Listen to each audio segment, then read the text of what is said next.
we've never tried to kind of liken ourselves to Star Wars, really. Yeah. Just because we are our own thing, we want to be recognized as an actual sport, as an actual, combat discipline. Yeah. And it's not just for people who love Star Wars. Yeah. I mean, granted, if you enjoy Star Wars and you want to come along, I'm not going to say no, don't turn up. It's definitely something, that you'll find people with a shared interest. Yeah. But we don't have any kind of, we don't dress up in, any kind of cosplay or anything like that. Because we are our own thing, really. We live in challenging times in which we are less active than ever before, in which obesity rates are soaring and the medical system is struggling to cope. Here at ORFI ACTIVE, we are on a mission to get more people more active more often. But we can't do this alone, so we're speaking with numerous impactful and inspirational people within the sports, health and fitness industry, and together they'll help us understand the significance of a healthy lifestyle and how it can change our lives for the better. This is Orfi Hangouts.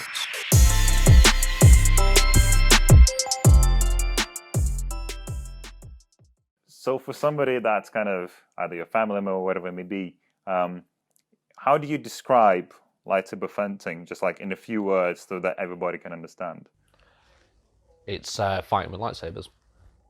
I mean, most people know what a lightsaber is when you say, a lightsaber,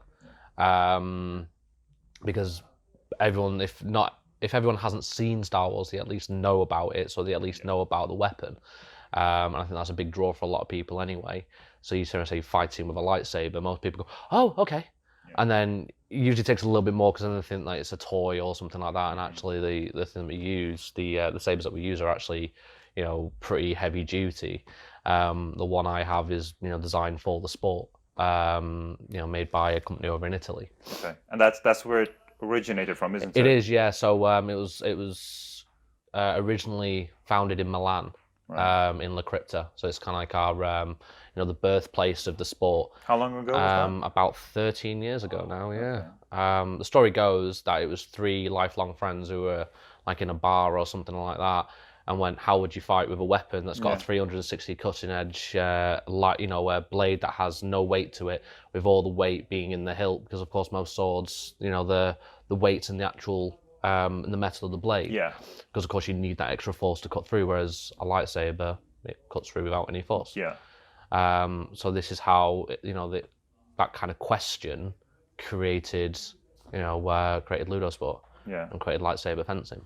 So it started from those 3 guys. Yeah. And how have you seen it grow? What actually made it grow? Is it because of the fans of Star Wars, or like what happened? I think it's a combination of different things. So it's not just Star Wars fans who do it. It's also a lot of people who look at it as potentially as a martial art, as an actual fighting style. It's just that our rules are slightly different from something like Kendo or something along those lines, because we don't need force to cut through our opponent. Yeah. So it's like this kind of balance of people who, like Star Wars, because I've got some friends who do the sport who are really, really into it, know all about the extended universe, all that sort of stuff. By myself, I've only ever seen the films. I don't know any of that extra sort of thing. I mean, I'm more of a Lord of the Rings fan than a Star Wars fan. So it's more of the sport aspect that's kind of got me triggered, and also the community kind of that grows up around it. So the sport was founded in Italy, and it was only 5 years ago that they opened it up internationally. Right. And it's massive. It's all over the place. We've got 4 different locations in the UK. So we've got Bristol, Cheltenham, Birmingham, and Manchester. Yeah. And we're hoping to constantly keep growing it in the UK. It's also moved across all different parts of Europe as well. So you've got France, Sweden, Spain. Yeah. We've got one in Barcelona and another in Madrid. We've also moved over to the US as well, so we've got a couple of ones in there like San Francisco and Finger Lakes, and so also it's really growing, isn't it? And Brazil as well. Sao Paulo's just opened a club this year. Yeah. Met the guy who started that one actually at CIS this year, and he's a really nice lad. He's a really nice guy. So I'm curious then. So obviously it's growing like that, and it had an initial traction. I mean, let's face it, Star Wars had a lot to do with it, and the fact that it's called lightsaber combat, I saw fencing. Yeah, stuff lightsaber like that. fencing's And one interesting thing that I've noticed is that it's increasingly more popular to start calling it Ludosport as well. So I'm just curious to see, is that with an intention to kind of get away from the connection of Star Wars and start establishing it as a standalone sport? Yeah, I mean, we've never really had any kind of actual affiliation with Star Wars. All the forms are given, form names. So it's like Form 1, Form 2, Course Y, or, Course Ypsilon, after the Greek letter. So we actually have no kind of real affiliation with, with Star Wars, and we don't really use any kind of Star Wars terms. I mean, even lightsaber is split up into 2 words. It's light and then saber. But I guess for somebody trying to get into it, without knowing, like, it's natural, isn't it? Yeah. I mean, you're always going to draw that, that kind of connection. But we've even got our own source material now as well. So there's a couple of people over in Italy who've created our own, their own comic book now, called Polaris: A Story of Light. And it actually shows, the lightsaber, that it's actually got 3 different modes. So it's got the off mode, where it's not got the light, then it's got the training mode, which is the light that we normally have, and then they have a special sequence that turns on and then makes it deadly. I mean, I wish it worked that way. Sometimes people not listening going, pay attention now. But yeah, so I mean, we've never tried to kind of liken ourselves to Star Wars, really. Just because we are our own thing, we want to be recognized as an actual sport, as an actual, combat discipline. And it's not just for people who love Star Wars. I mean, granted, if you enjoy Star Wars and you want to come along, I'm not going to say no, don't turn up. It's definitely something, that you'll find people with a shared interest. But we don't have any kind of, we don't dress up in, any kind of cosplay or anything like that, because we are our own thing, really. So what is then the kind of official way of calling it? What's the right way of calling it, I guess? So it's Ludosport is the name, and it's Ludosport lightsaber fencing. So I was wondering, because you mentioned a few things, but I really want to focus on the lightsaber itself, because I feel like it's the main one of the main selling points. The weapon, right? And I feel like there's a bit of misconception of how it looks, how it feels, and stuff like that. Can you guide me through actually how it's made and sort of what it does to feel like the real thing? Okay, well, my one in particular, as I say, is a Polaris from a company called Lama de Lucci, which is based in Italy, and it was created for the sport. So the actual material that's used is aluminium, so it's an Air Force grade aluminium, which is then anodized to give it, it's bronze color. You can get them in a few different colors and stuff like that. The internals are where it's really kind of important, because you imagine we're beating these things, we're fighting. So they have to be quite durable. So inside of these Polaris, we have what's called the anima, and it's a chassis that has all the internals and all the electrics in there, to make it really, really durable and really, really kind of robust to be able to take the battering that they can have. And I imagine kind of the blade itself still has to be quite light to replicate the lightsaber. So the blades that we use are also designed specifically for the sport, so it's a certain type of polycarbonate. That means it's incredibly flexible and not prone to shatter. But at the same time, it's got quite a lot of rigidity in it, so that it doesn't just bend around as you're kind of fighting. And then inside that, it's got like the kind of the reflective foil to transfer the light all the way up to the top of it. But the blade's a very important thing as well, because we don't want it to shatter, which is what happens with a lot of if you get a lot of these kind of like replicas and stuff like that from other other vendors. A lot of the blades that they come with have have a potential to shatter. So it was a big thing that we had to get a blade that was durable and wouldn't kind of shatter on an impact. And how flexible, how bespoke, how crazy can people actually go with the designs of the blades? Because imagine, again, it's a form of expression within the whole combat. So The Polaris saber comes in a variety of different colours, on the hilt. They also do engraving as well, so you can have it matched, and you can have little patterns put into the actual hilt.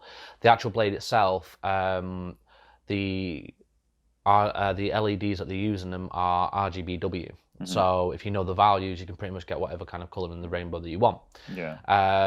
As standard, when you first start the sport, you have to have it as blue. So when you're Novizio and Iniziato, you have to have the blade blue. So is that to determine your level? Or? Yeah, so it's based on rank. So you have Novizio or Novice when you first start. Okay. Then you have Iniziato, which is Initiate, which is the second layer.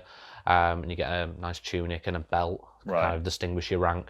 Then you have Academico, which is again a tunic, but it's a tunic of a different colour. So you get to choose whichever colour you want out of the variety of colours that we have. We have like orange, yellow, green, and red. So you tend to have a lot of people who kind of go for a bit more aggressive thing, tend to go for red. And at that point as well, you can choose the colour of your sabre. Right. So my one personally, I have like a yellow, a gold kind of colour, just because I quite like the idea of having a kind of a gold sabre, and it goes really nice with the hilt. So I have like a bronze hilt, so it just kind of works really, really well. Yeah. Then other people go for for red blades or a green blade or purple. Gets quite a lot of people in. In fact, we have a thing as well over in Italy called Pink Side Arena, and people usually turn the blade pink for that. Okay. And also we did. For prostate cancer, we turned our sabres purple as well to kind of show our support for that as well, which was quite nice. And so if you wanted to change the colour, is that something that needs to be done by somebody else, or do people actually do it themselves? You can do it yourself. So you just have to connect the lightsaber up to the computer. Okay. Turn on the software, so if you have a manager, and then you can mess around with the values on there, and you can change the sound fonts as well, so you can have it sounding like a different kind of lightsaber if you want. I've heard a rumour of someone making a chicken sound font, so as they're kind of going around, you're just hearing this chicken clucking, and that would just be distracting as all hell. But I guess it's a tactic, isn't it? If that's legal, I don't know if it's legal, right? But yeah, it's definitely a tactic. To try and distract your opponent. I think there's a lot of, because the sport's based on kind of an honour system. You make your own declarations as you get hit, and and all this sort of thing. So talk to me a bit more about that. So what are actually the rules? What is the scoring system? And you said a lot of it depends really on just being honest and then being respectful. So just maybe guide through what goes into the battle and how to actually win. No worries. So the sport's founded on 3 core principles: service, care, respect. Okay, so service basically just means like I'm, as an instructor, I'm at a service to you, my student who comes in, but also at the same time you're at service to me by listening and doing what I'm saying. But also you have things that you could potentially bring to the sport. Respect is respect. It's I respect you as my opponent, I respect you as my student, you respect me in the same kind of way. And care basically means that you're not causing damage to each other. You're making sure that everyone's safe, so no one's walking into walls, no one's doing like that. And also you're not hitting each other too hard, because we don't need any kind of strength. It's what kind of really gives this sport a lot of a balance. Right. So the idea is you just have to lightly tap the areas in which to score the point. So the way that the points work is you have from the elbow down to the hand is an E, from the knee down to the foot is an E, and an E is a non-fatal strike. So if you get hit on one of these kind of locations, so hand, hand, forearm, knee, wherever, if you get hit on those kind of locations, you declare, you say E, you remove one hand from the saber, you move the saber out the way to give your opponent an opportunity to score a point. Okay, it doesn't have to be E, 5 hours later, return back. It's just E and then back into whatever you want to do. Yeah, so it's fairly quick. You want to give them an opportunity, but the idea is that you're not making it too easy, because you still want to win. Everywhere else, so upper arm, torso, thighs up to the knee, and the top of the head, they're an O, and the O is the where you score the point. Right. Okay. And it's up to you. There's no referee. It's up to you to. We do have referees, so we do have a whole kind of it's called INCOM. We do have a whole governing body. So on official tournaments, we have officials who will kind of do this as well. but they still rely on you to make your declaration, because as I say, it's all about respect. Yeah. So you get an R, you declare an R. And in fact, if you don't declare, you can be penalised for that, because it is such a founding kind of principle of the sport, is that you make your own declarations. Because at the end of the day, if I hit you and you don't declare, that's going to be really annoying for me. And then it kind of goes down this kind of bad route. So I'm going to make sure that I always declare, because then I'm doing the right thing and I'm not, making an issue there, really. And then to win a bout, it depends on on the rules that have been given to that kind of duel. So a lot of the time it's best of 3. So you score 2 Oz, you win your duel. Right. Sometimes as well we have so usually in qualifying pools and stuff like that in tournaments, we have best of 3 assaults. So an assault can result in you score an R, I score an R, or we both score an R, which is called a doppia. And usually that's just not put a point on that one, so it would be a draw essentially. But then of course in later stages, like in knockouts, you can't have a draw, so doppias get ignored. And does it matter where you get hit? Obviously, apart from the ease, does it matter that I'm getting hit, say, in the head rather than the shoulder, or is the scoring, like the point system is still pretty much the same? It's still the same. So if I get hit in the shoulder, it's the same as being hit on the top. If I get hit on the shoulder, it's the same as being hit on the top of the head. It's still gonna score you an R in in the same kind of way. The only time really that an R will get negated is if, say for example, you hit me on the head, but just before I do that, I score and if like you get me on the arm there and I score an E on you first, like just a few seconds before, and then you make the contact and get the R, that's called an Isu R, which is an E before R. So it means that at that point I've cut your hands off. You can't really score an R on me anymore. So then I've got an opportunity. But because these duels can be quite quick and quite rapid, sometimes you don't have time to declare when you're in the middle of doing a strike, especially if you're like this far away from scoring the point. And that's usually when it comes, again, you get a lot of honesty.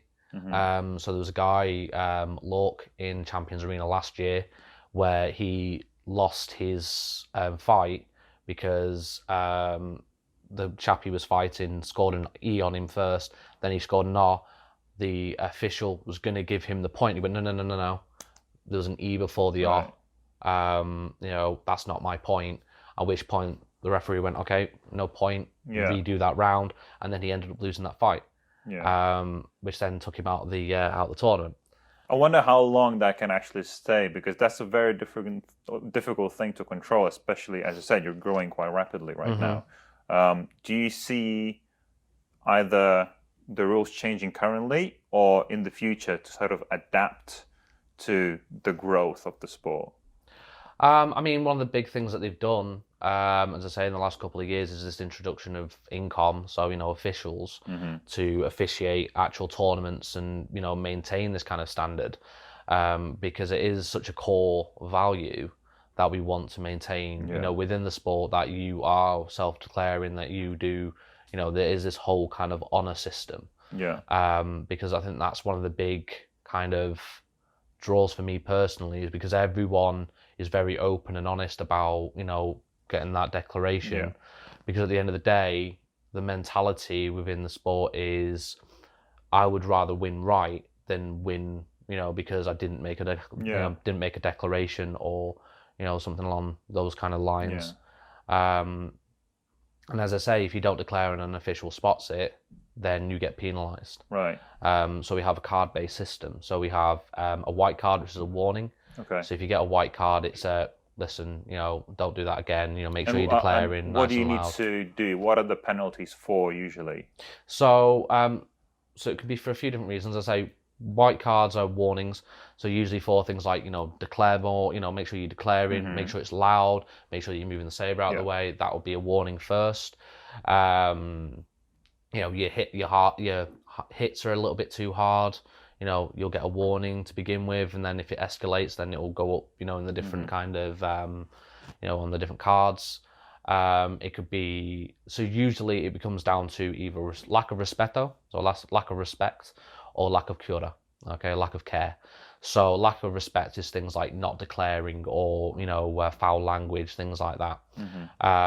Lack of cura is things like being, hitting too hard, moving dangerously, because we don't stab with the tip of the saber because the blade doesn't bend, so everything has to come laterally. And even in Form 2, we rotate the wrist so that the blade doesn't stab, but it glides past.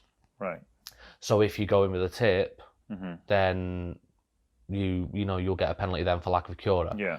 And sometimes it happens, with the way that you may move the blade, that it could be an accident, at which point it could be a warning, or if it's happened quite a few times, it's quite dangerous. It could be a yellow card, which gives a point to your opponent, and it also goes down in your record as well as an athlete. That this thing's kind of recognised, kind of like how it does in a lot of sports, that it's remembered. If you meant to do it, then it's a red card, at which point you instantly forfeit that match, so you lose straight away. And is that sort of the biggest penalty? The biggest penalty is black card, and the black card is horrendous. So within Ludosport UK, we make a slight joke, like if you get a black card, that's the colour of the body bag, because it's a big no-no. So that's like for malicious intent. So that's like actually going to really cause physical harm, assault basically. So as part of that, membership gets put under review. Police could potentially get involved. It's a big thing, really, a black card. Has anybody ever had one? Not in the UK.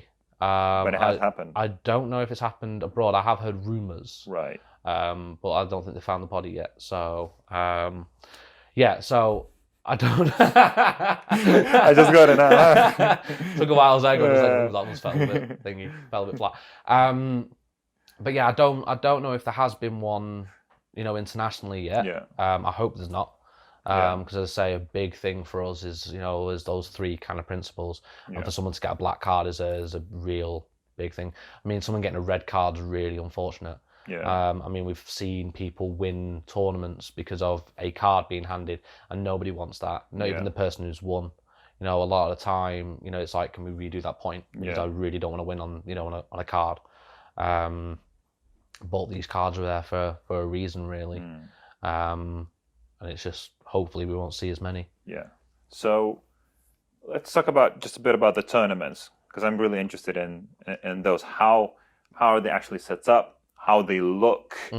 How often are they held, and where are they held? Just overall, give me a bit of an overview how a tournament of Ludosport looks like. Okay. So it's usually broken down into 2 stages. So you'll usually have the pool stages, which can be either done in qualifying pools. So you have to win so many fights, or and a combination of winning duels and your style. So how you move, the different techniques that you display and all this sort of stuff, all gets kind of put into an app, and then it comes out with a style score. So based on a combination of the duels that you've won and your style score will mean whether you qualify to go through to the elimination rounds. You can also have pool positioning pools instead, which is how Champions Arena, which is the international tournament, works. So basically, again, you have the same number of duels in the in your pool stage, and again, it's done based on the number of victories you have, and also your style score, and then that determines your rank. Okay, and then in the knockout rounds and the elimination rounds, you'll then be positioned in a certain way, and then you'll kind of go against each other. So it's usually something like the person who came first will go against the person who came last. So then hopefully when you get to the end, you've got the people who came, quite high up in the table. So you're not having someone who came first and someone who came second going against each other straight away. So it tries to be, done in that way. As for how often they happen, so you will have an order tournament. So Manchester will have an order tournament, Cheltenham will have one, Birmingham will have one, so on and so forth. And that'll be for the students of that order, of that location. Then you'll have the academy tournament. So we have the UK Academy. So they'll have a tournament. So that's open to everyone within the UK. And then we'll have a national tournament, which again will be UK because of how we're based. But if you were to use, for example, Spain, they have 2 academies. So they would have one in Madrid, one in Barcelona, and then they have a national tournament, which is the Spain arena, the Spanish arena. Then what will happen is the top three in the top three arena champions, so the people who won the most and got through to the very last stage, first, second, third, they will qualify for Champions Arena. Okay. And the top three for style will also qualify for Champions Arena. Right, so they're separated. Separate podiums, basically. Right, gotcha. Yeah. So you have your arena champions and you have your style champions. Gotcha. Now what tends to happen is the people who come at the top, in the top three for arena, also usually, finish quite high in style as well. Right. Because good style means that you get good points, and then you tend to win your fights, win your duels. So then we will then send 6 people over from the UK over to Champions Arena, which is the big international thing, which has 64 participants from all over, from all the different kind of areas that we practice. Again, as I say, so 6 from each nation through their national tournament, but you can also qualify for it through duels. Yeah. So you have between the academic year, you have you can challenge each other once to an official duel. Then you put those points into the system, and then the top 12 people from that dueling system also gain a position to fight in Champions Arena. Right. So it can get a bit complex, but at the same time, it makes complete sense. Yeah, So you qualify in your own country, through the national tournament, and that's one way in which you get through. And how much of a show, if any, it is? Because I imagine, obviously, the battles themselves are quite exciting. Is there like an entertainment factor around actual fights as well, or is all the attention just to the battle? So at the moment, it's very much kind of just on the battle itself to begin with. It's still very new. We've only really been, opening the internationally for 5 years, and we're still working on these things and trying to make them a bit more showy. We, the live streamed every year. So I had a bit of a streaming party around at mine. So I had a few of my students come round. We all watched the elimination rounds, cheering on, our guys who were over there. Yeah. Those of us who couldn't go, in the first place. So we even had some people fly out to Madrid, to spectate. So they have they have seating so everyone can watch as well. And the way they do it as well is they have 4 arenas going at the same time. So you'll have 4 different, lots of fights going. Yeah. So you'll always, whichever way you're looking, you always see some form of, combat. And especially when you see some of the guys as well who've been doing it for a long, long time, they are incredible to watch because the way they move, the way they fight, the way everything's just done is just mesmerizing. Because it's a case of you kind of get this warrior's instinct, right? Essentially where you know that if you move there, you're just out of the range of their blade, and then you can do something in response. So it is a very kind of it can be a lot of fun to watch. It's almost like a dance. Exactly. Yeah, a bit like a dance. Especially the first form that you learn, Form 1. A lot of it's kind of controlling that space. It's controlling where you are and where your opponent is, and making them go where you want them to go. Yeah. And part of that can be they go for a lateral strike, for example, and you moving just enough out of the way so that it can't get you, but then you still want to stay in a position where you can get them. So you move so they can't get you, but then you can strike back, and then you have this really kind of nice parry, riposte, kind of rally essentially going, where each of you are trying to control the fight and trying to control where each other's going. So it kind of adds this whole kind of excitement, really, to do with the actual duels and stuff. No, absolutely. While the sport does sound quite amazing, what have you seen are the biggest barriers at the moment for the sport to actually grow and become what it needs to become? I think one of the biggest things really is, like with any new, sport, is, getting it out there, getting people knowing about it. I think one of the things that we struggle with is people go, oh, they're just, some nerds with like toy lightsabers. Well, actually, then, you've seen yourself, they're not toys. They're properly made for the sport. We've got I was really surprised how properly. Yeah, with all the weight in them as well, so they're quite hefty. Of course, you can knock the weight down. You don't have to have it on the max weight like I do. So a lot of it is just trying to get people in, and try it out. Most people who try it out love it. Even if it's just the one time they try it and they don't decide to come along. We had a discovery session in Liverpool last night. We had 3 people come along to it. All 3 want to sign up and join. Brilliant. So it's just like we are constantly growing. As soon as we get people in to try it, people tend to fall in love with it for whichever reason it is. Whether it's because they've always envisioned themselves with being a Jedi or a Sith or whatever, or whether they're looking at it going, this is a legitimate combat sport, or even if they come in just for the community, which is why I started in the first place.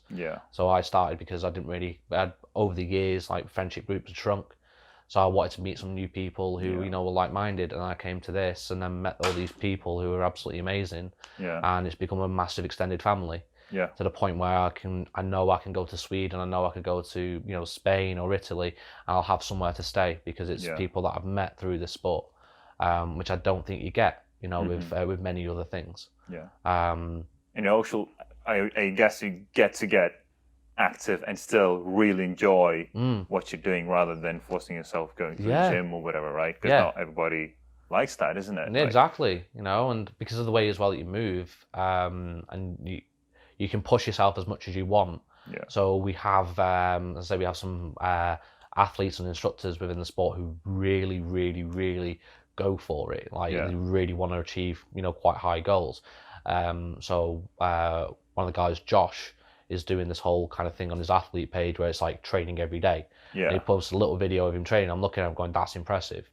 Fair play. And then other people just come along to, do the lesson, do it as a little bit of, as a way to try and lose some weight. And we cater to as many people as we can. So one of my students, Steve, and another one called Lee, they're quite large lads, and they're doing it to try and get healthy. They're doing it to lose a bit of weight, but also it's fun. It's something that they can enjoy.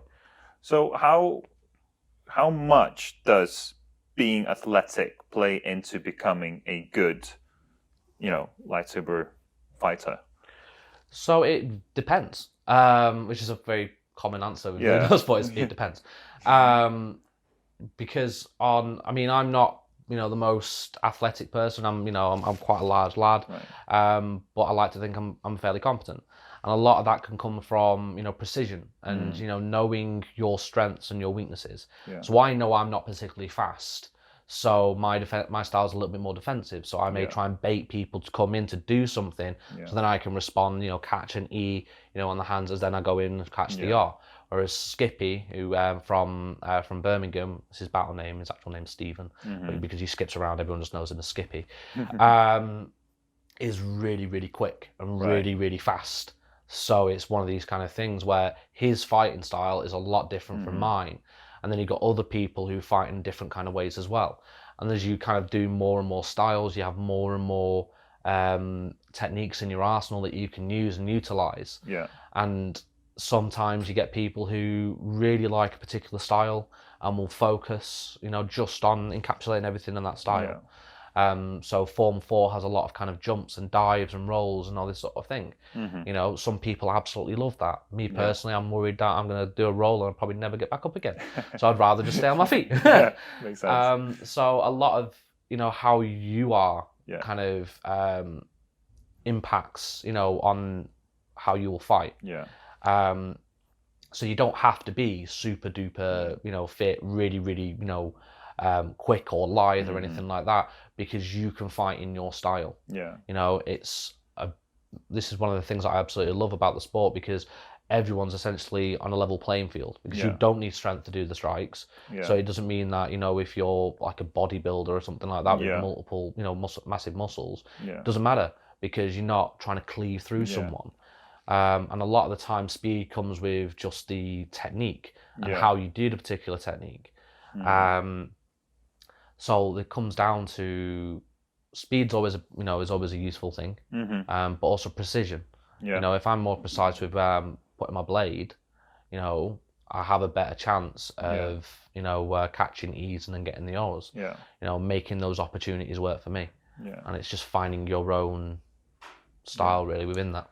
And I think, from my perspective, apart from the community and the plain fact that it looks cool as a sport, I think that's the biggest benefit of that sport, is that it is a level playing field. Yeah. The fact that you don't need that strength, it's all about the skill, your IQ, and just planning, being 2 steps ahead of your opponent and just planning it out and actually being creative with the way you do it.